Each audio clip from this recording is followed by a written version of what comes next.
بسم اللہ الرحمن الرحیم۔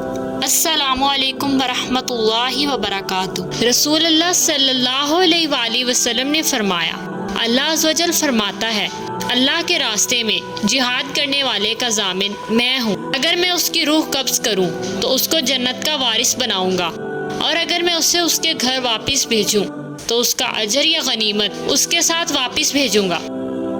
رسول اللہ صلی اللہ علیہ وآلہ وسلم نے فرمایا، ہر میت کے عمل کا سلسلہ بند کر دیا جاتا ہے سوائے اس شخص کے جو اللہ کے راستے میں سرحد کی پاسبانی کرتے ہوئے مرے، تو اس کا عمل قیامت کے دن تک بڑھایا جاتا رہے گا اور وہ قبر کے فتنے سے معمون رہے گا۔ رسول اللہ صلی اللہ علیہ وآلہ وسلم نے فرمایا، مجاہد وہ ہے جو اپنے نفس سے جہاد کرے۔